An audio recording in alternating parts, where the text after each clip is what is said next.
El Congreso de Perú debate una serie de mociones de censura que buscan la destitución de José Gerí. A solo 2 meses de las elecciones, el país andino está a las puertas de quedarse nuevamente sin presidente. Y para hablar sobre el tema, saludo con mucho gusto a Fernando Tuesta Soldevilla, quien es analista político y politólogo de la Pontificia Universidad Católica de Perú y ex jefe de la Oficina Nacional de Procesos Electorales, OMPE Perú. Bienvenido y gracias por la comunicación. No, gracias a usted por la invitación.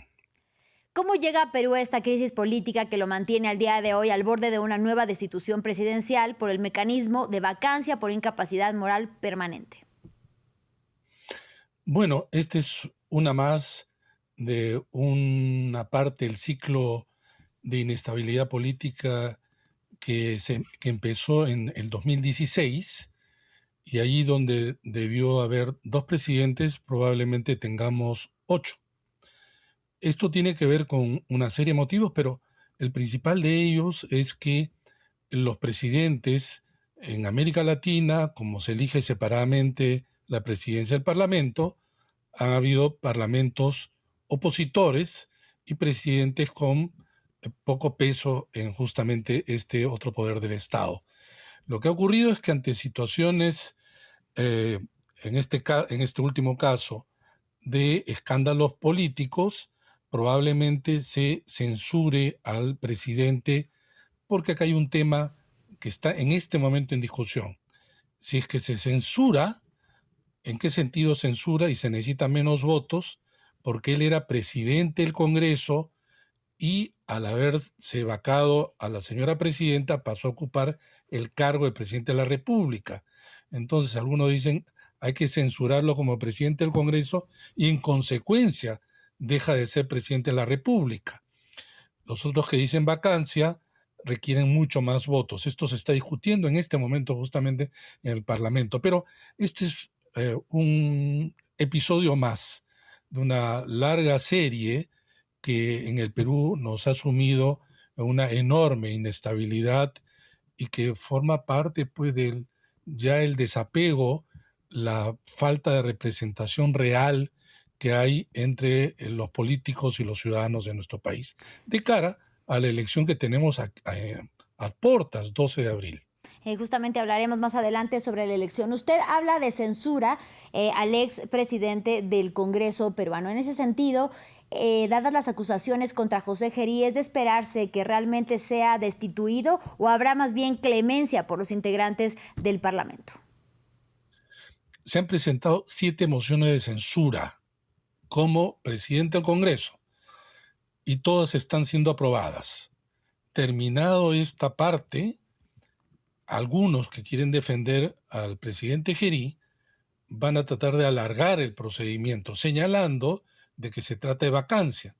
Nosotros tenemos 130 congresistas.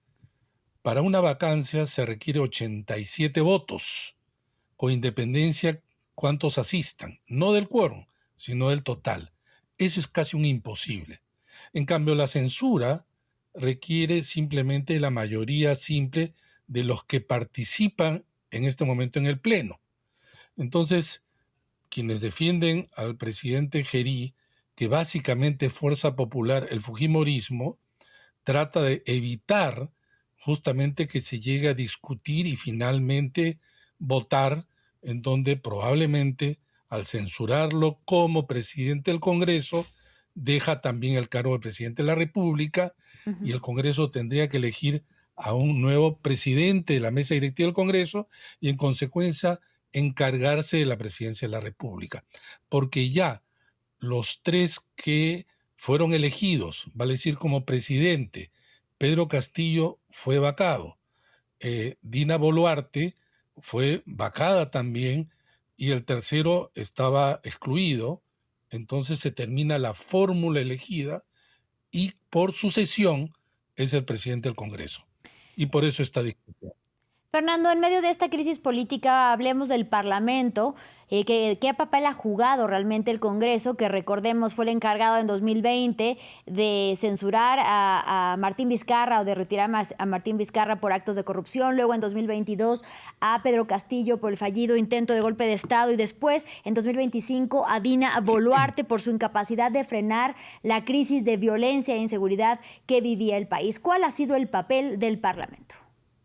Nefasto, nefasto. Y sobre todo el núcleo que logra tener el poder en el Parlamento. Al tener el poder en el Parlamento, tiene el poder en general. Los presidentes, como comenté, son presidentes precarios. José Gerí, tiene un partido cuya bancada es pequeñísima. Dina Boluarte no tenía ninguno, Martín Vizcarra ni uno solo. Entonces, lo que ha ocurrido en el Parlamento es que se deshacen de los presidentes bajo esta figura, digamos, malinterpretada, desnaturalizada de la vacancia por incapacidad moral. Ahí entra todo, cualquier cosa. Bajo esa interpretación nunca hubiéramos tenido un presidente cumpliendo todo su mandato. No, con esto no quiero decir que José Gerí no ha cometido por lo menos actos sospechosamente delictivos. En el Perú no tenemos el juicio político, pero este Congreso, quien eligió a José Gerí, cuando ya tenía algunos, digamos, actos que eran cuestionables dentro del Congreso, y sin embargo lo hizo. El Congreso muchas veces está actuando por presión ciudadana, como ocurrió con Dina Boluarte. Ahora, si finalmente es destituido o censurado José Gerí, estaríamos hablando que para sustituirlo llegaría el octavo presidente al Perú en cuestión de una década. En ese sentido, su destitución, ¿cómo podría impactar ahora sí en lo que usted hablaba en este proceso de elecciones que están a la vuelta de la esquina? Quienes defienden a Gerí dicen que si es que lo destituyen, esto provocaría un enorme impacto en las elecciones. En realidad, en el Perú, los organismos electorales son constitucionalmente autónomos. El presidente tiene como único encargo convocar las elecciones que ya se convocaron y está en la obligación constitucional de prestar seguridad el día de la jornada electoral y entregar el presupuesto. Nada más.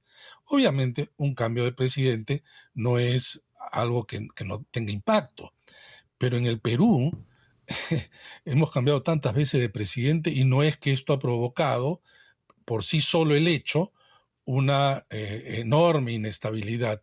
En el caso de Gerí, mucho menos todavía porque ni siquiera él fue elegido. Entonces, yo creo que si es que se lo cambia, no va a afectar el curso de las elecciones. Sí puede afectar políticamente a quienes lo defienden y quienes están en contra probablemente aprovecharon en la campaña. Las elecciones son el 12 de abril, elección presidencial en primera vuelta, porque va a haber de todas maneras segunda vuelta, dado la intención de voto muy baja, y el Parlamento, ahora sí, por primera vez, después de mucho tiempo bicameral, Cámara de Diputados 130, senadores 60.